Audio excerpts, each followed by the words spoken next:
Olá para você que me acompanha aqui no podcast Governança e Carreira, Propósito em Ação. Hoje eu estou muito feliz, estou iniciando um novo projeto dentro desse podcast que eu estou chamando de episódios especiais. Hoje já estou na presença aqui de um convidado que eu vou logo apresentar e estou dando início a uma nova fase dessa nossa jornada. Você que está aqui e me acompanha sabe que eu trago no podcast muito conteúdo que desafia você a pensar um pouco de maneira intencional e com muita consciência sobre a sua própria carreira. Trago sempre elementos do mundo corporativo, sobre como o mundo está mudando hoje e como tudo isso se conecta com a necessidade de nós conduzirmos a nossa carreira e o nosso plano de vida pessoal e profissional de maneira muito mais protagonista. E a partir de agora eu estou, obviamente, trazendo aqui convidados aonde que eu quero que você também tenha acesso a conteúdos que eu tive ao longo da minha trajetória profissional e vou iniciar, então, esse ciclo que eu vou chamar de episódios especiais, como comentei com vocês aqui. E obviamente, que para convidar as pessoas que estarão comigo aqui e com vocês, obviamente são pessoas que também me inspiram, são pessoas que em algum momento eu tive exemplos de como conduzir a minha própria trajetória profissional, mas principalmente pessoas que vão também trazer conteúdos para ilustrar um pouco a nossa jornada aqui. E vou então entrar aqui no dia de hoje, estou com um convidado aqui ultra especial, vou falar o porquê que é um ultra especial, vou logo apresentar aqui, fazer aqui o mini currículo dele, né?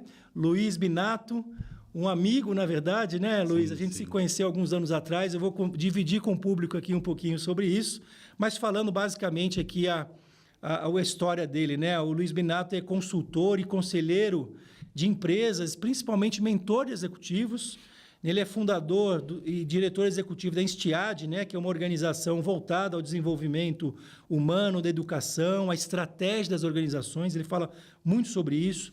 É curador da escola de adultos, também focada muito no desenvolvimento emocional, no final das contas. Também é. E o plano estratégico humano, né? O plano estratégico das pessoas, ele vai falar um pouquinho sobre isso.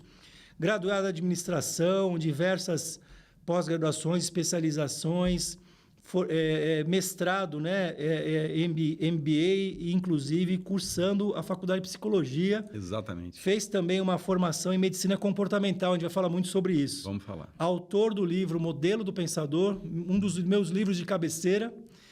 Queria aqui, obviamente, te agradecer, né, Luiz, a vinda, a presença, e já vou te passar a bola fazendo uma primeira pergunta, para a gente ficar interativo com o nosso público aqui. Vamos lá.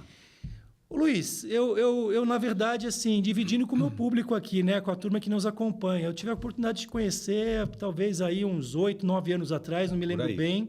Por aí. Trabalho numa empresa, que é a mesma empresa que eu trabalho até hoje, a gente foi desenvolver um projeto de desenvolvimento da liderança. Exato. Tive a oportunidade, não trabalhava na área de DHO, mas pela forma como conduzo as questões da empresa, fiquei muito próximo da organização do projeto. Muito. A gente se conheceu, né? E naquele período a gente desenvolveu um excelente projeto na companhia, mas principalmente a gente criou muita conexão e empatia, né? Sim, muita. Confesso para todos que estão aqui, e eu já te falei isso, por isso que eu não tenho vergonha de falar, que naquele momento a tua história me trouxe muita inspiração, né? Uhum. Eu conheci ali um profissional que em algum momento dividiu com o público, que inclusive foi CEO, foi executivo de várias empresas, né? Formado em administração, Sim. uma carreira que em algum momento foi CEO, inclusive de uma empresa de telecomunicações, uma empresa ali, uma unidade de negócio. Você me ajuda a lembrar aqui com o público. Mas você estava lá falando de comportamento humano, você estava falando de desenvolvimento, da importância da gente ter um plano estratégico. E recomendo, hein, gente? Para quem não leu, leia o Modelo do Pensador. Ele fala de tudo isso com muita profundidade. E aí eu aprendi muito com essa jornada. Então, essa é a minha primeira pergunta. Vamos lá. Né? Obviamente, tudo isso me inspirou naquela época para poder também trilhar a minha carreira de maneira muito mais consciente. Para quem enxerga o Binato hoje, né? O Binato formado em medicina comportamental, o Binato que está todo momento falando com vários públicos sobre a importância do ser humano, da estratégia intencional, que é o Binato formado em psicologia, ou quase lá. Caminhando, é. Que, na verdade, lá no passado era um Binato executivo com a carreira tradicional, linear. Parece que são dois seres diferentes. Queria que você comentasse com o público nosso, começar por aí, se você me permitir. Claro. Conta um pouco essa história, assim, da onde o Binato de hoje saiu daquele Binato do passado e, obviamente, você dividiu um pouco os porquês e como foi essa trajetória. Tá bom. Bom, primeiramente, prazeraço estar aqui com você, né? Uma honra fazer parte desse projeto, uma honra estar com você também que está assistindo aí essas palavras que o Cláudio também profere lá no Spotify, e agora com imagem, né? Eu acho que isso vai ter uma grandeza muito maior, uma profundidade, um alcance muito maior também. Obrigado mesmo. E é uma honra estar aqui, porque esse trabalho de desenvolvimento de pessoas, ele é como se jogasse sementes no jardim. Algumas florescem, outras não. Né? E você é uma daquelas que vem florescendo continuamente. Então, muito feliz de estar aqui contigo. Bom, cara, veja... entre o nascimento e a morte tem um negócio chamado vida, né? As pessoas acham que o contrário... É, um detalhe. As pessoas dizem que o contrário de morte é vida. Não, o contrário de morte é nascimento. Perfeito. A vida é o que acontece entre o nascimento e a morte. Então, não necessariamente você precisa, entre a vida, o nascimento e a morte, ter uma linha estável, né? Até porque, em alguns indicadores, a linha muito estável, ela significa a morte. Né? A linha que está em contínua mudança é uma linha que significa a vida. Né? E, em algum momento, obviamente, eu fui criado por pessoas, eu tive uma influência grande do meu pai e da minha mãe, tive uma influência grande dos meus irmãos. Né? Em algum momento, o Binato, né, que até então não era conhecido como Binato, era o Luiz Cláudio, né? Ele era um garoto ali de 12 anos mais novo que o irmão mais velho, 10 anos mais novo que a irmã mais velha, e, portanto, ele chegou numa família que já estava formada. Né? E eu me senti, obviamente, essa responsabilidade é minha, não é do meu pai, da minha mãe, nem dos meus irmãos, que eu tinha que atender expectativas. Né? Eu estava chegando atrasado ali. Né? E aí, para resumir um pouco dessa história, e o que eu quero chamar a atenção de você que está assistindo, e nós aqui no nosso papo, é que, num dado momento, eu precisei encarar o Binato, o Luiz Binato que eu era e o Luiz Binato que eu queria me tornar. Né? E, através de alguns estudos, através de alguma leitura, através de alguma curiosidade, eu comecei a entender que eu criei máscaras para sobreviver no ambiente do qual eu fazia parte. E, para ser bem sincero, bem vulnerável e dividir com você que está nos assistindo essa história... eu elegi ali meu pai e meu irmão como meus dois algozes. Eles nem têm ideia disso, né? Porque eu queria ser melhor do que eles, eu queria ser mais produtivo, eu queria ser mais competitivo e eu escolhi, por alguma razão qualquer, o ambiente corporativo para isso. Eu acreditava que, sendo melhor que meu pai, como ele foi no trabalho dele, sendo melhor que meu irmão, como ele foi no trabalho dele, eu seria melhor que os dois, né? Eu estava sendo manipulado pelo meu ego. Eu não tinha ideia disso, sem saber, né? Sem saber claramente disso. E, por um outro lado, tinha a figura da minha mãe, que era uma figura de uma mulher muito trabalhadora, e eu, a todo custo, queria ganhar o amor da minha mãe. E eu falei, você é tão trabalhador quanto a minha mãe. Na época, eu não sabia disso. Eu fui descobrir isso em terapia, em processos de autoconhecimento, em processos de auto-mergulho profundo. O fato é que eu comecei a me desenvolver muito fortemente na carreira, principalmente quando eu entrei para a Caixa Econômica Federal. É curioso, porque eu venho de uma família de meu pai, Petrobras, meu irmão, Banco do Brasil, meu cunhado, que é casado com a minha irmã há 50 anos, Banco do Brasil, e eu naturalmente acabei entrando para a Caixa Econômica Federal. Olha como é que os ciclos vão se repetindo. Exato. Lá na Caixa Econômica eu tive a chance, assim, eu tive 2 momentos assim maravilhosos na Caixa, que foi, primeiro, participar de uma formação de instrutor interno da Caixa, um curso de 30 dias, que eu imaginei que eu fosse fazer um curso de manhã, de tarde, à noite, já estar com meu irmão, que morava em Brasília e tal. E eu entrei para o primeiro dia de curso e eu saí no último dia do curso sem sair do hotel. Eu saí do hotel uma noite para jantar com meu irmão. O resto foi pauleira lá dentro, porque a ideia do curso era, pega os caras, 24 pessoas, destrói essa galera, depois você reconstrói ele lá. Legal. Legal hoje, na época foi pauleira, não entendi nada, né? Mas depois eu vinha saber, né, com o tempo, que aquilo estava me preparando para o que eu faço hoje. Olha que legal. Né? Isso foi em 91, 92, por ali.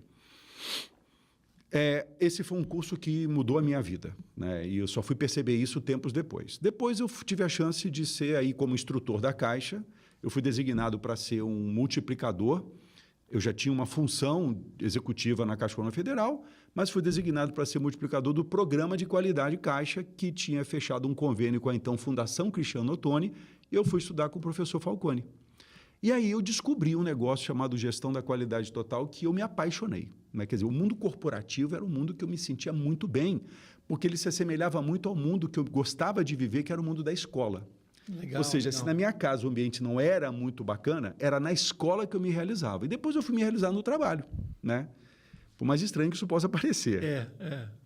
Então, eu comecei eu fiquei apaixonado pela gestão da qualidade, fui fazer uma pós-graduação nesse tema, e aí eu pedi demissão da Caixa. Né? Eu era um concursado, obviamente CLT, mas concursado. Atitude corajosa, provavelmente, especialmente no período passado, né? Com certeza. Na época, pessoas falavam, pô, Binato, eu queria muito fazer esse movimento que você está fazendo e tal, mas eu tenho família e tal. Eu falo, olha, eu estou fazendo esse movimento exatamente porque eu tenho família também. Quer dizer, o mesmo motivo que impede alguns, liberta outros. Olha que legal. Né? Então, a partir daí, eu comecei a me descobrir no mundo corporativo, comecei a ter uma certa... um bom sucesso aí nessa trajetória. Fiz uma carreira de consultor no Bureau Veritas muito exitosa, muito bacana. Depois, minha primeira filha nasceu. Nessa época, eu estava morando em Juiz de Fora, que quando eu tomei posse na Caixa, eu estava em Juiz de Fora, embora eu tenha morado no Rio durante 23 anos. Fui para o Bureau Veritas, fiquei lá por um tempo como consultor. Depois, minha primeira filha vinha nascer, eu pedi demissão, né, para poder formar, então, a família. Como consultor, eu saía de casa domingo à noite ou segunda de manhã e voltava só na sexta-feira. Não tinha horário, não tinha tinha agenda local, era né? essa. Eu estava em casa final de semana. Com a Lívia nascendo, eu falei, não, agora eu vou cuidar da família, né? Aí consegui trabalhar, arrumei um trabalho muito bacana na Embratel, na época da privatização da Embratel. Ela, então, criou uma subsidiária chamada Brasil Center Comunicações. Então, fui vir a ser gerente de equipes de telemarketing, que era uma coisa muito nova no Brasil ainda, né? Call center, contact center, isso era 99, 98, 99, por ali. E aí eu fiz uma carreira nessa empresa. No meio dessa carreira, minha segunda filha nasceu, a Lara, né? E foi bacana porque nessa empresa eu fiquei 9 meses em Juiz de Fora e no 10º mês eu fui designado para montar um call center em Ribeirão Preto. E nessa oportunidade eu montei o call center e fiquei como diretor dessa operação durante 3 anos. E nesse período eu fiz um mestrado na Ohio University, que foi um abrir de portas para mim. Muito legal. Essa história é sensacional. Um dia a gente comenta mais sobre ela. E aí nesse projeto, cara, eu comecei, que era a minha vida em curso, eu comecei a ver que tinha alguma coisa que eu precisava mexer. Eu não sabia o que era ainda. Na oportunidade, eu fiz esse mestrado, um professor me convidou para dar aula na GV e eu comecei minha carreira de professor na GV em 2003. E dei aula na GV até perto de 2018. Foram 15 anos dando aula lá. Nesse intervalo, conheci muita gente e tal, e um dos meus professores da época assumiu como CEO de uma empresa francesa de call centers também e me convidou para ser o CEO da operação em São Paulo. A empresa tinha 2 vertentes, uma era toda a operação da Brasil Telecom e a outra vertente era a operação para empresas privadas de modo geral. Eu fui ser o CEO dessas operações das empresas privadas, né? Então, tinha, na época, o ABN Amrobank, tinha a Gol, tinha a NET, tinha um monte de empresa. Eram várias operações. E era uma galera trabalhando. Eu já tinha tido essa experiência na Embratel e vinha ter essa experiência na Teleperformance. Foram 2 anos, indo e voltando, estava morando em Juiz de Fora e trabalhando em São Paulo.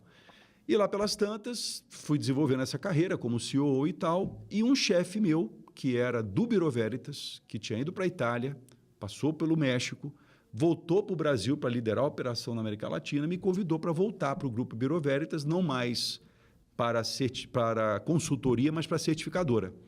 Então, eu assumi em 2005. Vim para São Paulo com a família na época.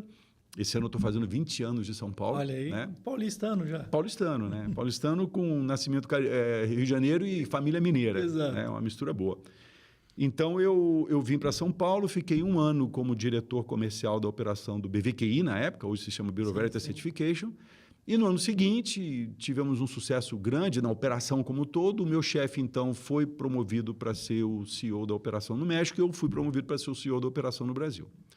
E fiquei, então, 4 anos nessa jornada, 4 para 5 anos, quando, então, veio o estalo. Né? Veio o estalo, eu tinha ali todos os símbolos de sucesso que você pudesse imaginar, mas um buraco dentro do peito, uma insatisfação brutal. E aí foi quando, então, a mãe das meninas, na época, né, chegou para mim e falou, Luiz, você já percebeu que quando você sai do escritório e vem para casa, você chega de um jeito E quando você sai do escritório, vai na GV dar uma aula e vem para casa, ou vai final de semana dar uma aula e vem para casa, você fica de outro jeito. Olha que termômetro interessante, né? Cara, foi impressionante, né? E ela que me chamou a atenção, né? Eu falei, não reparei. Aí eu comecei a reparar. Aí as coisas começaram, o véu começou a cair, eu comecei a ver uma certa realidade, aí comecei a descobrir essa insatisfação. A partir dessa insatisfação, fui mergulhar profundamente nisso, e quando eu falo profundamente, é profundamente mesmo. Eu procurei muitas influências que pudessem me tirar esse véu dos olhos, né? O fato é que em maio de 2009, isso foi meados de 2008 para final de 2008, em maio de 2009 eu pedi demissão, me separei e fui construir uma nova vida. Na verdade, quando eu falo que eu pedi demissão e me separei, não era porque eu queria sair daquelas duas circunstâncias, eu queria viver uma outra vida. E para viver essa outra vida, o meu chefe não topou, porque essa outra vida era incompatível com o meu papel na companhia. E então a mãe das meninas na época também não topou, porque era um risco muito grande, né? Eu tinha despesa certa, receita certa, eu ia para uma vida de despesa certa e receita incerta. Então, para eu ir para onde eu precisava ir, eu precisava deixar o que eu tinha para trás. E aí comecei uma vida nova. E aí eu tive que encarar o Luiz Minato, né? Tive que encarar minhas mazelas, meus vícios, meus defeitos. Os monstros, né? Os monstros que me habitam, entende? E aí os primeiros 2, 3 anos, aí, de 2009 até 2012, foi punk, bem punk. Mas é como o voo da asa delta, ele dá aquela barrigada, depois ele apruma de novo. E aí foi espetacular. A partir daí eu me reinventei como homem, né? Me reinventei como menino, me reinventei como pai, me reinventei como companheiro, né? E cada dia que passa é uma história nova, porque a velocidade das coisas ela é tão grande e o espaço entre a mudança é tão pequeno que eu preciso aprender a todo instante. Eu estou para fazer 60 anos agora. Em março eu estava no banco da escola estudando psicologia. Olha, né? que legal. Eu só tranquei porque o trabalho me exige uma certa presença em alguns lugares e o último ano de psicologia é todo de estágio. Mas isso não me deixa parar. Eu estou fazendo agora terminando um curso de neurociência aplicada à liderança lá no Einstein, legal, que é voltado, que é todo ele online. E é sensacional, baita curso, um belo conteúdo. Então, assim, o Minato que eu fui foi fruto de uma certa criação, fruto de um certo ambiente, fruto de um certo desejo e expectativa de pessoas. O Minato que eu tenho me tornado é fruto do Minato que eu quero ser. Né? E aí não tem preço, velho. E aí não tem preço. Aí é sensacional. E Minato, muito bacana a tua história, né? Eu conheci a boa parte dela, né? Nas nossas trocas. Mas eu queria conectar um pouquinho para fazer minha próxima pergunta. Aqui nos meus episódios, quem está nos acompanhando aqui já deve estar até já exauridas de ouvir eu sempre falar sobre consciência e intencionalidade, né? Eu vejo. Às vezes é difícil você identificar tanta mudança que está acontecendo, porque a gente é premido ali para o dia a dia, para a correria, mas assim, a nossa vida está no meio disso. Tá. Você começa segunda-feira e sair na sexta-feira fazendo exatamente tudo igualzinho, sem criar nada diferente, sem parar, olhar o que está acontecendo aí fora, ter um momento de consciência, empregar intencionalidade para onde você quer ir. A nossa vida vai passar uma semana, vai passar um mês, vai passar um ano, vai passar 2, 3, e quando a gente acordar, dali a um tempão na frente, a gente vai ser exatamente aquela mesma pessoa que a gente foi. Sim. E se der sorte, vai ser a pessoa que você quer ser, né? Sim, Não tenho dúvida, né? Porque no final das contas, as nossas escolhas profissionais, a nossa carreira, nossa formação, a gente, por uma natureza, a gente tem que, no final das contas, buscar alguma coisa que a gente é muito novo para decidir, né? Falei disso em alguns episódios. E a tua história, para mim, é emblemática, né? Obviamente, com vários percalços, vou dizer assim, ou várias dúvidas, vários dilemas, mas um caminho de extremo sucesso, né? Para quem vê o Minato de quase 60 anos de idade, e não só agora, mas de um tempo passado, né? Uma história que você saiu por um lado, buscou formação, alguma coisa que você falou assim, putz, aquela insatisfação, Cláudio, gerou ação. Gerou, cara. Você não ficou remoendo a insatisfação. Estou ilustrando tudo isso, mas para trazer para o público aqui o quão importante, né, a gente exercitar consciência e intencionalidade. Perfeito. Dito tudo o que você trouxe, te agradeço aqui por começar nosso bate-papo aí com tanta intensidade, né, e até um pouco de vulnerabilidade. No modelo do pensador, você fala sobre isso, né? Você fala muito sobre autorresponsabilidade. Sim. Você trouxe aqui um tema muito interessante quando você falou da sua família. Você falou assim, a responsabilidade é minha. Em alguns eventos nossos lá atrás, você falava assim, gente, se você for atropelado, ou se você for assaltado na rua, Isso. e você atravessou de uma calçada para outra, Isso. não é porque o acaso, assim, no final das contas, tudo é responsabilidade nossa. É óbvio que pode alguém ouvir isso e achar um pouco extremo. Sim. Tem sim a obra do acaso, mas no final das contas, tem muita coisa que está sob nosso controle e tudo que acontece é responsabilidade nossa. Eu queria ouvir você um pouquinho mais sobre isso, assim. Tá. E reconectando aqui, Binato de hoje, quase psicólogo, quase formado em neurociências, medicina comportamental, fala dia sim, dia também com executivo, adulto, gente experimentada. Sim. Toca nas pessoas, faz as pessoas mudar de um ponto para o outro, leva organizações a sair do ponto A para o ponto B, totalmente diferente daquele Binato que se formou em administração muito. E foi ser executivo de empresa. Me fala um pouco isso sobre a perspectiva dessa autorresponsabilidade. Se você puder, nessa mesma resposta, falar um pouco assim, como é que as pessoas que você interage, são muitas, lidam com isso? Porque é muito fácil a gente colocar o manto do vitimismo na frente para depois a gente entrar com a ação. Sim. Fala um pouquinho a sua experiência aqui com o nosso público sobre isso. Cara, esse tema é espetacular, né? E eu vou, assim, pedir licença ao público, assim, com todo o respeito, né? Como eu gosto de falar, né? Com todo o amor do mundo, né? Falar coisas que não são muito populares, que não são muito confortáveis. Perfeito. Né? Mas eu me sinto à vontade porque eu não falo isso para os outros. Eu falo isso e faço isso comigo, né? E se eu sou um cara comum, dou conta disso, ou pelo menos tenho buscado dar, qualquer um consegue. Não é nada de extraordinário para ninguém. Eu acho que... Tudo é possível, né? Tudo é possível e eu tenho um certo cuidado em dizer isso, porque tem muita gente querendo ser uma figura muito expoente aí, com esse negócio de redes sociais aparecem as figuras muito expoentes, mas se você puder ser um pouco melhor de quem você é, já está na frente de muita gente e você não tem que se preocupar em estar na frente de muita gente. Eu gosto de pensar que eu só preciso ser um pouco melhor de quem eu fui ontem. A minha competição é comigo, não é com o outro. Né? Tá 10.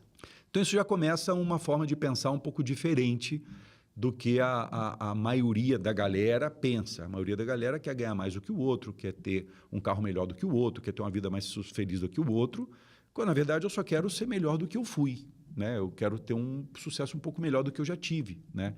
E aí o conceito de sucesso a gente pode discutir daqui a pouco. Mas a questão que muda tudo é essa questão de assumir integralmente a autorresponsabilidade. Hoje em dia fala-se muito do estoicismo, né? Como linha filosófica, Legal. que é muito que promulga muito essa ideia. Sim. E o estoicismo é milenar, é secular e tal, mas eu aprendi um pouco mais sobre isso nessa virada de chave que eu não sabia, não tinha ideia do que era estoicismo, do que era a filosofia nesse sentido. Mas eu fui experimentar, né? Por quê? Eu levava uma vida, né? Essa vida me gerava um certo conceito de resultado. Mas eu estava infeliz. Então, tinha alguma incoerência nisso. E se eu quisesse melhorar o resultado, eu tinha duas alternativas. Ou eu esperava o mundo se tornar o mundo ideal para que eu fosse feliz, ou eu entrava em ação, ou eu mudava as coisas que aconteciam no meu mundo. E é claro que esperar o mundo ser melhor para eu ser feliz é muito mais confortável. Né? Eu reclamar que o meu chefe era isso, que o trânsito era aquilo, que o governo era aquilo outro, que a economia era aquilo. A posição da vítima ela é muito mais confortável no curto prazo. No longo prazo, ela é letal. Letal. Né? Então, eu, naquele período de 2009, eu comecei a ver, cara, se os meus resultados não estão me deixando feliz, eu preciso mudar ou o resultado ou os meus comportamentos. E aí que veio a virada de chave. Eu falei, cara, você precisa assumir a responsabilidade pela sua vida. Isso eu já estava com 42, 43 anos de idade. Não era um garoto mais. Né? Então, assim, a maturidade não tem a ver com a idade. Eu, com 40 anos de idade, já era, segundo os padrões estabelecidos, era para estar numa outra posição. Entende? Você que está nos ouvindo aqui pode fazer, inclusive, o seu próprio julgamento a meu respeito. Perfeito. Mas eu não estava muito preocupado com isso, eu não estava nem enxergando isso. Mas quando eu comecei a enxergar, eu falei, cara, agora eu preciso criar uma vida que me faça sentido. Né? E aí eu comecei a criar várias alavancas na minha mente para me ajudar nesse trabalho. Então, por exemplo, o exemplo que você deu, que eu dei lá nos nossos encontros e que eu dou em muitos workshops aí, se eu saio daqui agora, ando pela rua e alguém vai em minha direção e me assalta, é óbvio que eu não tenho culpa desse assalto, mas eu posso interpretar que eu tive uma responsabilidade sobre esse evento. Perfeito. Por quê? Responsabilidade. Porque eu estava lá. É isso aí. É a responsabilidade, não é culpa. Culpa e fracasso são duas coisas diferentes de responsabilidade e resultado. Perfeito. Isso muda fisiologicamente a tua postura interna para lidar com o mundo externo. Então, quando eu me coloco no papel do culpado, eu vou lamentar e vou botar a culpa em alguma entidade que não cuida da segurança pública. Quando eu assumo a responsabilidade, eu tomo mais cuidado. Isso é difícil de falar, porque muitos vão falar assim, então quer dizer que agora o governo não tem que fazer nada com relação à segurança pública, eu que tenho que cuidar de tudo? Não. O que eu quero te dizer é o seguinte, o que o governo vai fazer, você não tem o menor controle. Mas o que você vai fazer, você tem. Aí você tem que tomar uma decisão. Você vai levar a sua vida com base em algo que você não tem nenhum controle, ou você vai levar a sua vida com base em algo que você tem algum controle. No curso de psicologia, eu aprendi que nós somos hoje, como país, o primeiro ou segundo em depressão, ou primeiro ou segundo em ansiedade. Tá? E grande parte da população que engrossa essa estatística é a população de executivos. Olha só. E pela minha experiência, pelo trabalho que eu realizo e pelo estudo que eu faço, eu cravo com você sem medo de errar. Por que executivos estão angustiados, depressivos ou ansiosos? Porque estão botando energia onde ele não tem controle. Ele está botando energia no preço do dólar, está botando energia nas questões políticas, está botando energia na concorrência, está botando energia no mercado, quando deveria botar energia no seu time, na sua liderança, nos seus produtos e serviços, nos seus processos internos, na tecnologia interna. Ou seja, empresas e pessoas operam de uma maneira tão semelhante que pessoas estão reclamando da vida lá fora quando deveriam estar formando uma fortaleza aqui dentro, nas diversas dimensões que nos tornam humanos, física, intelectual, emocional e espiritual. Então, na hora que eu assumo a responsabilidade, eu boto o foco aonde, de fato, eu tenho algum controle, nos meus pensamentos, na forma como eu lido com as minhas emoções, na forma como eu escolho as coisas da minha vida, tomo as minhas decisões e o preço que eu pago por ser quem eu sou. Isso, cara, ninguém me toma. Isso traz uma possibilidade da vida ser muito melhor do que aquela vida que um governo, uma economia, uma sociedade vai querer ter para mim. E aí não dá para abrir mão disso. E faz toda a diferença, né, Binato? Porque, no final das contas, eu falo muito sobre isso com o nosso público aqui, assim, é você intencionalmente levar a sua vida para onde você quer que ela esteja. Exato. Né? Às vezes é difícil a gente saber aonde a gente quer estar. Aí é uma discussão à parte. Isso é um ponto bom. É uma discussão à parte, é um ponto bom e vale investir tempo nisso. Vale. Mas a partir do momento que você sabe, pelo menos, mais ou menos, aonde é a direção, pelo menos que não é para o norte, não é para o sul, eu falo muito isso também em alguns encontros e aulas, eu falo assim, gente, tem tanta coisa acontecendo hoje que a gente, no final das contas, tem duas opções.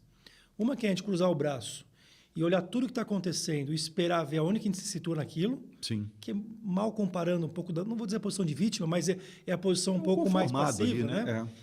E hoje a gente tem uma situação onde a gente, assim, realmente entende tudo que está acontecendo, toma os riscos, acende o protagonismo e vai lá dizer assim, gente, aonde que eu inclusive, tiro as oportunidades para a minha prosperidade, seja pessoal, seja profissional. Quando a gente amarra tudo que você está falando com carreira, não é nada diferente. Né? Você coloca a intenção, de fato, ali para o caminho da sua carreira.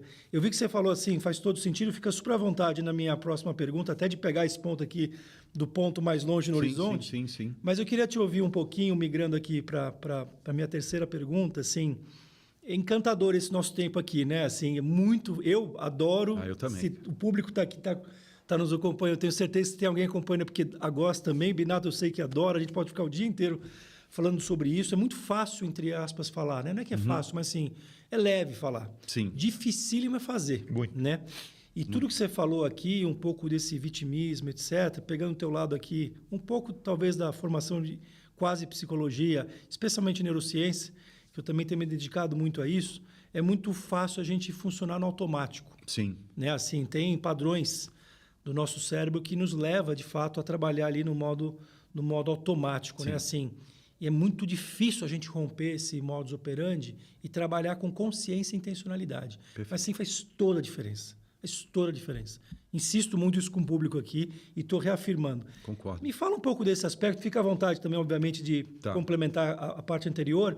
Mas me fala um pouco assim da tua experiência, né? Da tua vivência, obviamente, mas também da tua vivência com as pessoas que você mentora, com que você lida.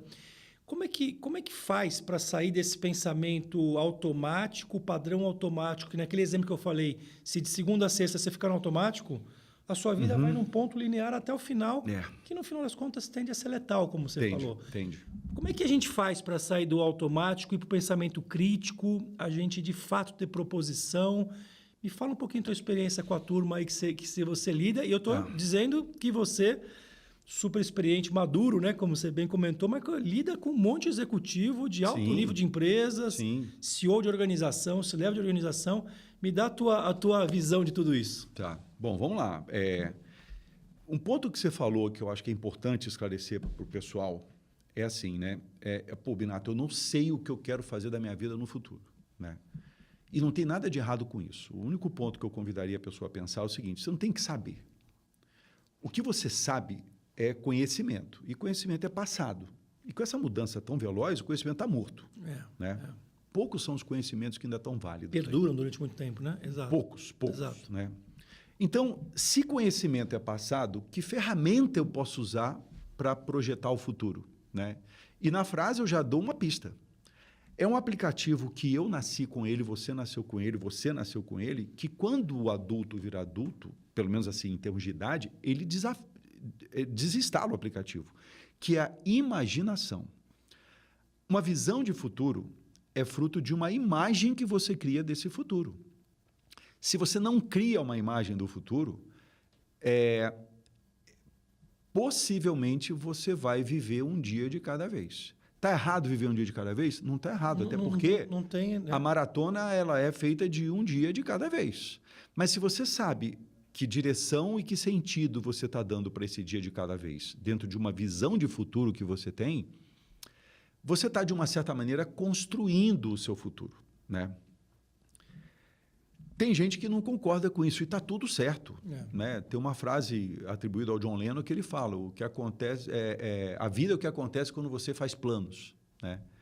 Eu concordo com essa frase. A questão é que, se a vida acontece enquanto eu faço planos, será que eu não posso juntar uma coisa com a outra? Será que eu não posso construir uma vida a partir dos planos que eu estou fazendo? Ou construir um plano a partir da vida que eu quero viver? Porque a vida está para o nosso dia a dia como a carreira está para um trabalhador. A carreira é a vida dele enquanto ele trabalha.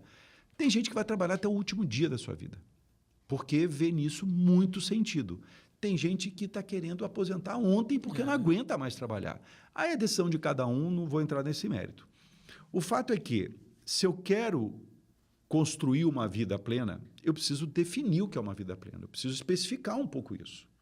Isso mudou quando eu me dei conta desse conceito, isso mudou minha vida. Ou seja, eu começo a escolher as coisas que fazem sentido para mim. Olha que legal, hein? E o que não faz, eu deleto. E eu tinha uma necessidade muito grande de agradar a todas as pessoas que estavam ao meu redor. Cara, isso é escravizante demais. Atender a expectativa de outras pessoas é muito escravizante. E não é que eu liguei o dane-se e não estou mais nem aí para ninguém. Não, eu só liguei um botão de atenção maior para a vida que eu queria levar. E na hora que você tem metas, tem objetivos, tem uma visão de futuro, uma das palavras que você mais vai ter que dizer é não. Não para uma proposta, não para um convite, não para uma circunstância que poderia ser muito legal no curto prazo, mas no longo prazo. E aí você está saindo automático, né? Aí você está saindo automático e você tem um balizador que é o que você quer para a sua vida no futuro. Perfeito. Entende? Eu vejo pessoas que não têm uma visão de futuro e elas cedem à tentação das emoções no momento presente, porque a emoção ela tem um papel na minha vida, na sua vida que está aqui nos assistindo, que se você não dominar, ela te domina, entende? Então, como nós somos seres, em tese, né, racionais, mas eu acho que isso é meio uma falácia, porque a emoção tem um papel brutal na nossa vida, mas a gente tem uma coisa chamada consciência, né? E se eu trouxer a intencionalidade para a consciência, ela vira um piloto da minha vida, que eu posso mudar o humano que eu sou. Um gato não deixa de ser gato. Um gato não muda o seu destino. Um animal tido como irracional não muda o seu destino. O ser humano é o único animal que consegue mudar o seu destino na medida que ele tem essa intenção e essa consciência. Um ser humano que não tem intenção e não tem consciência é tão irracional quanto um gato. Perfeito. Quanto um cachorro. Interessante a comparação, né? Entende? Então, assim, o professor Clóvis de Barros, eu adoro muito ouvir o que ele diz, e essa é uma das coisas que ele mais defende e que me fala muito alto dentro. Né? O gato é um gato, o cachorro é um cachorro. Agora, o humano é humano. O humano tem uma possibilidade de crescimento, de desenvolvimento, de evolução brutal. Né? A gente só precisa tomar uma decisão. Que vida que eu vou viver? A que querem para mim ou a que eu escolhi viver? Aí é que entra essa história de consciência e intencionalidade. E essa história de eu não sei o que eu quero para a minha vida, esquece isso. Decida o que você quer para a sua vida. Toma uma decisão, faça uma escolha. Porque se você não fizer uma escolha, alguém vai fazer por você. No mínimo horizonte, né? Cara, no mínimo uma direção. No mínimo uma direção. Né? Eu, quando decidi que eu ia estudar psicologia, isso foi ali 2018, 2019, uma galera falou, pô, Bernardo, você está louco? Eu falei, por quê? Pô, você já está com 50 e tantos anos de idade? E qual é o problema? Pô, já era para você estar pensando em aposentar, olha isso. Eu falei, cara, obrigado por querer minha morte tão cedo. Os paradigmas, né? Como diz o Luiz Fernando Veríssimo, eu quero que a morte seja a última coisa que me aconteça na vida. Né? Eu quero ainda fazer muitas coisas durante esse período. E eu não tinha nenhum outro plano melhor, não tinha intenção de morrer nos próximos 5 anos, nem um plano melhor para a minha vida. Aí eu decidi estudar psicologia. E estou feliz da vida com essa escolha e eu espero ano que vem concluir, né? Estou me preparando para isso. Legal. Para então, dos 60 até os 90, ser um psicólogo. Então, galera, é uma questão de assumir a responsabilidade, desligar o piloto automático, pilotar no manual, aí consciência e intencionalidade são ferramentas importantes. E aí uma coisa que ninguém está afim de fazer, que é pagar o preço. Tem que pagar o preço. Você quer o bônus, tem um ônus.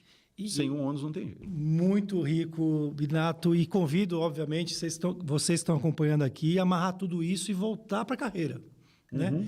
Que é assim, como é que a gente consegue, de fato, né? Você trouxe aqui, várias informações onde a gente conecta tudo e consegue dizer o seguinte: ou eu deixo as coisas acontecerem, fico, vamos dizer assim, refém do cargo, refém do padrão de sucesso que é mais colocado e menos que você busca.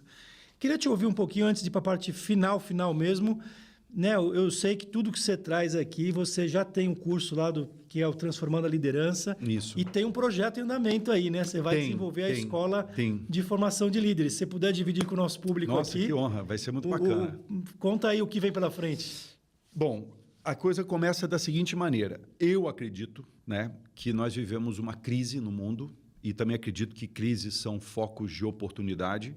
E a principal crise que nós vivemos hoje é uma crise de liderança. E quando eu falo liderança, não é cargo.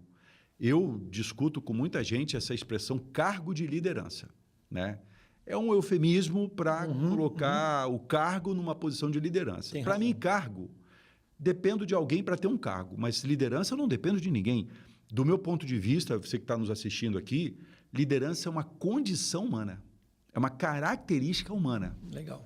Não é algo que me proporcionam. Eu já nasço com isso instalado, eu só preciso desenvolver essa habilidade. Né? E eu vejo pessoas com dificuldade de liderar a si próprio, né? De conduzir sua própria vida. Definir suas metas, definir o que quer almoçar. Tem muitas pessoas que chegam num restaurante, né? E ele não sabe o que comer, porque tem 8.000 opções. Né? Quando eu era moleque, a minha mãe ia comprar um tênis para a escola, tinha uma opção, era que chute, né? Combo ou Bamba. Isso aí. Né? Hoje você tem um Excel na parede de uma loja. O mundo mudou. Com colunas e linhas com 8.000 opções. Então você fica meio paralisado diante de tanta opção. Então fazer escolhas é um negócio já um pouco mais desafiador. Então eu entendo que a carreira ela vai por esse caminho também. Quais as escolhas que eu estou fazendo na minha carreira para eu poder, então, ser mais parecido comigo mesmo, que é um conceito de autenticidade diferente da época que eu era mais jovem. Na época que eu era mais jovem, a pessoa autêntica, ela era a pessoa diferentona. Né? Tinha uma propaganda, você não vai se lembrar, de uma camisa, de uma marca chamada US Top, né? Que inclusive ainda existe. Outro dia eu vi uma propaganda, um anúncio de um produto deles lá, e tinha um Fernandinho, que o Fernandinho ia para as reuniões... Bonita camisa, Fernandinho. Bonita camisa, Fernandinho. Então, ele era a figura do autêntico, o cara diferente. Hoje, ser autêntico é eu ser autor da minha própria identidade. Né? A autenticidade é autor da minha identidade. Então, eu crio a ideia de quão mais parecido eu sou comigo mesmo. Ou seja, quanto mais perto de mim e da minha essência eu sou, mais distante da máscara que eu criei eu me torno. Que é um pouco da história que eu contei um pouco no início aqui. Legal. E na hora que eu me encontro nisso, o trabalho ele passa a ter um outro significado. Né? E aí eu entendo que as pessoas têm a oportunidade, ou a necessidade, ou o dever de assumir a liderança das suas vidas. Aí eu comecei a pegar o conceito do modelo do pensador e construir um produto, um infoproduto chamado Transformando a Liderança, né? Que é um produto que está ali caminhando, mas apesar de trabalhar com modelos mentais, padrões emocionais, mudanças de padrão, ressignificação, eu também, a cada avanço que eu tenho na minha vida, eu tenho alguns regressos também.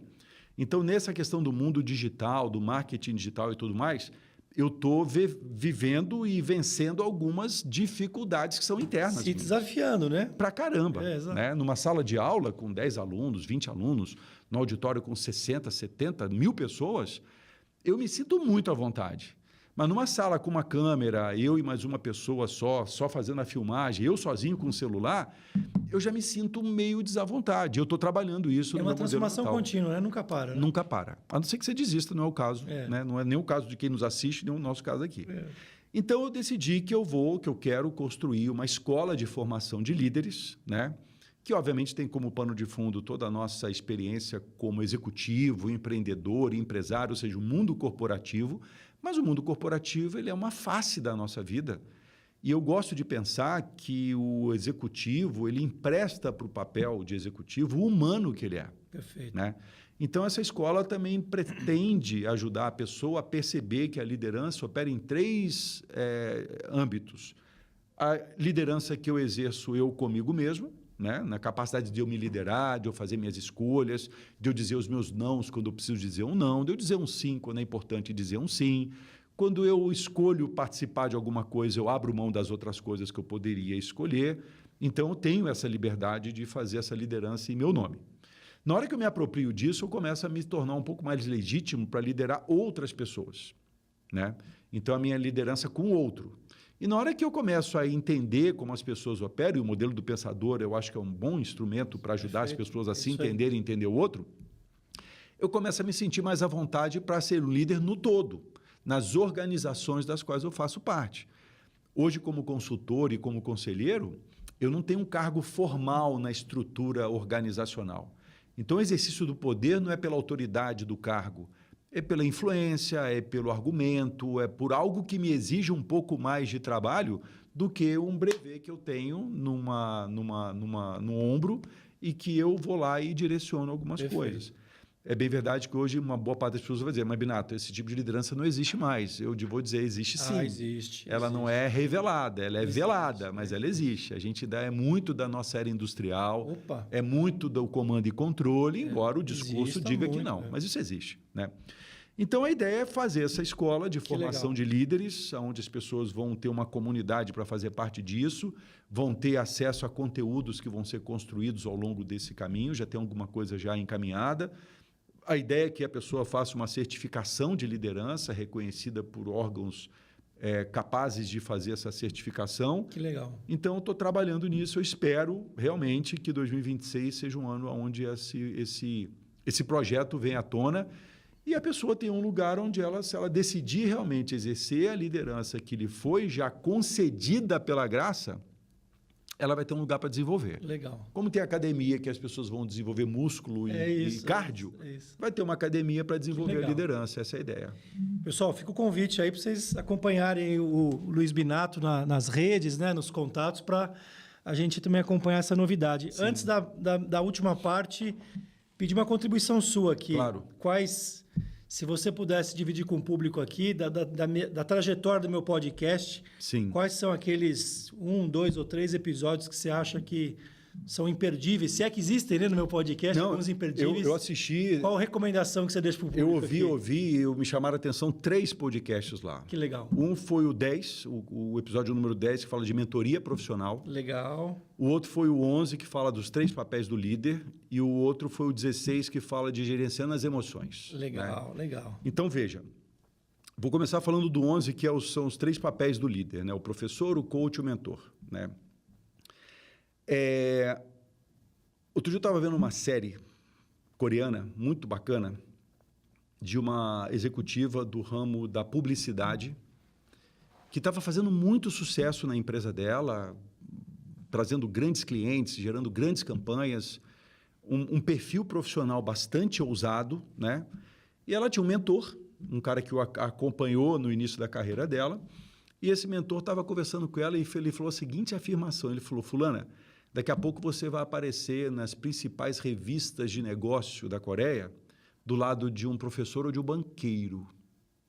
Rapaz, aquela frase me trouxe um desconforto, uma dissonância cognitiva, porque eu nunca imaginei, no Brasil, ouvir de alguém que numa revista de negócios aparecesse um professor na capa. Né? Um banqueiro, tudo bem, mas um professor... E aí você vê a questão da cultura. Né? O que é a cultura? Né? A cultura, na Coreia, né? Quem sabe um pouquinho lá, eles fizeram uma revolução da educação. Né? E o professor passou a ser, de fato, vamos dizer assim, entre aspas, todas as aspas, uma celebridade naquela sociedade lá. E mudou radicalmente. Mudou radicalmente. Mudou radicalmente. Comentar o destino do país. Né? Exato, exatamente. Então, veja, como, do meu ponto de vista, né? E eu sou responsável por aquilo que eu digo, eu vejo que as famílias estão um pouco estruturadas, né, de modo geral, pelo menos aqui na borda do país. No interior é um pouquinho diferente, mas na borda do país, os grandes centros, é um pouquinho diferente. As escolas estão, de uma certa maneira, desestruturadas também. Aonde é que as pessoas vão começar a precisar se instruir? Eu acredito que é nas empresas. Até porque as empresas estão recebendo pessoas cada vez menos qualificadas e os líderes vão ter que se tornar professores, treinadores e mentores. Né? Professor vai transferir conhecimento. Excelente. Treinador, o coach, vai desenvolver habilidades da pessoa, às vezes empurrando ela um pouquinho do abismo para ela abrir asas e voar. E o mentor vai acompanhar a trajetória dessa pessoa ao longo da sua existência. Perfeito. Então, esse podcast me chamou muito a atenção, que legal. Porque, num certo sentido, quando eu escolhi não ser mais executivo, o que eu escolhi ser? Um professor, um mentor e um coach. Olha que interessante. Então, isso me identificou muito com isso. E para fazer esse papel, turma, você tem que ter uma musculatura emocional desenvolvida. E abrir a consciência sobre qual o melhor papel você pode desenvolver naquela situação, inclusive com você mesmo. Principalmente comigo mesmo. Se eu não for capaz de ser o meu professor, dentre tantos, claro, o meu mentor dentre vários e meu coach dentre alguns, eu não vou poder ser isso com ninguém. Que legal. Entende? Que legal. Porque quando o meu mentor não está comigo, eu estou. Exato. Quando o meu professor não está comigo, eu também estou. E quando o meu coach não está comigo, eu também estou. Então, como é que eu me oriento dentro dessas oportunidades de convívio que eu tenho com essas outras pessoas? Né? No fim do dia, eu vou ser o principal condutor da minha carroça. No dia é você com você. Eu comigo mesmo, com pessoas me apoiando, mas a decisão final é minha. Legal. Eu gosto da ideia de que, por mais influência que você exerça em mim ou eu exerça em você, ou em você ou em mim, ou vice-versa, tem um lugar ali que ninguém entra, que é o lugar onde você toma a sua decisão. Perfeito. Então, conhecer um pouquinho do sistema, do córtex frontal, do sistema límbico, do sistema reptiliano, isso é importante para você até entender como é que você toma algumas decisões na sua vida. Então, esse podcast me chamou muito a atenção, o mentor profissional, por consequência, e a questão da inteligência, do gerenciamento das emoções é muito importante, porque eu acredito que, em termos de emoções, nós passamos a vida, seres humanos, ou fugindo da dor ou buscando o prazer. Perfeito. E eu quero convidar você a não fugir mais da dor, você identificar essa dor, nomear essa dor, entender a origem dessa dor e enfrentá-la. Porque se você não enfrentar, você não quebra as fibras dessa dor e ela não se reconstitui maior. Ou seja, você fica atrofiado emocionalmente. E se tem um músculo que nós precisamos desenvolver, eu diria que são 2. O músculo emocional e o músculo espiritual. Legal. E aí esse tema espiritualidade a gente pode conversar num outro podcast, que não tem nada a ver com religião, mas tem muito a ver com autoconhecimento, autoobservação, autocorreção, próprias, né? Autotransformação. Então, esses três foram muito bons, cara. Binato, parabéns. Super obrigado. Fica aqui o convite para você que se já ouviu, voltar lá, ou que você não ouviu, episódio 10, 11 e 16, a dica do Binato aqui. Super te agradecer, né, pelo tempo, por dividir mais uma vez comigo e com o público todo o teu conhecimento, a tua história de vida, né? Acho que, como eu comentei aqui, acho que a tua vivência, não por acaso, você foi aqui o primeiro convidado dessa, que eu estou chamando de episódios especiais. Sim. Queria te agradecer e te convidar, obviamente, para deixar uma última mensagem. Claro. E interagir com o público aqui. Tá bom. Bom, obrigado mais uma vez. Uma honra estar aqui com você no primeiro episódio especial. É sempre um prazer falar desses temas, porque eu acho que eles são muito importantes para a construção de uma vida boa, de uma vida plena, de uma vida balanceada, né? Quero convidar você a estar mais próximo de mim lá nas redes sociais, no LinkedIn, Luiz Binato, no Instagram, @Luiz Binato, no YouTube também, Luiz Binato. E a frase, o convite, né? Melhor do que um conselho, mas o convite que eu quero fazer para você tem a ver com uma frase que eu recebi, ou tive acesso a ela ali nos anos 2007, 2008, mais ou menos, que fala o seguinte, essa frase, rapaz, está me fugindo o nome do autor dessa frase agora, mas ela é tão importante para mim que ela está tatuada aqui nas minhas costas, e ela é a primeira frase do livro ali, né? Eu não estou me lembrando, não sei se não é o Orson Welles. Bom, enfim, depois eu vou me lembrar. Me perdoe pelo lapso de memória aqui agora. Mas a frase é a seguinte, né? Todo santo tem um passado e todo pecador tem um futuro.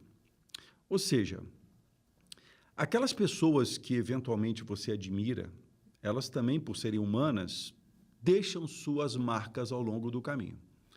E aquelas pessoas que você eventualmente ignora, ou não admira, ou tem uma certa antipatia, acredite que ela pode mudar. Interessante, hein? Então, assim, não existe estabilidade na vida, não existe equilíbrio na vida, existe balanceamento. Então, um dia eu fui um pecador. Quer dizer que você hoje é um santo, Binato? Não, eu só sou menos pior do que eu era no passado, né? E eu não falo isso por mim, eu falo isso por relatos de pessoas próximas a mim. A mãe das minhas filhas, minhas próprias filhas. A minha mulher agora, ela não me conheceu anteriormente, ela já pegou a obra um pouco mais acabada, um pouco mais refinada, né? Mas ela tem tido a chance de ouvir de pessoas que já me conhecem há muito tempo algumas mudanças que o Luiz Binato fez na vida dele. Alguns falam isso de maneira crítica, nossa, o Binato mudou muito. E outros falam assim, nossa, o Binato mudou muito. A entonação revela um pouco da intenção. Muito, né? Então, eu diria assim, acredite na sua capacidade de se reinventar, de ser uma pessoa melhor, de ser um humano melhor. E sendo um humano melhor, você se torna o melhor pai, melhor mãe, o melhor irmão, melhor irmão, o melhor filho, melhor filha, o melhor executivo, executiva, empresário, empresária. Ou seja, a essência humana que você habita ou que te habita vai te tornar o papel melhor que você pode ter. Sabendo que um dia você vai ser a virtude e um dia você vai ser o vício. A virtude representada pelo santo, o vício representado pelo pecador. E essa é a vida, essa é a nossa trajetória, né? Controlar os nossos vícios, o vilão que há dentro de mim, o pecador que há dentro de mim, e procurar trazer à tona a virtude que há dentro de mim, porque eu sou essa mistura de virtudes e vícios. Uma coisa é controlar um e potencializar o outro. Impulsionar e potencializar o outro. Esse é o jogo. Muito obrigado mais uma vez. E para o público que está aqui no finalzinho do nosso encontro, obviamente, como sempre, convidar, agradecer, né, que vocês ficaram conosco até agora e convidar vocês a continuarem comigo nessa jornada. Seja nos episódios especiais, que vão iniciar agora, seja nos episódios de rotina, continue comigo nessa jornada.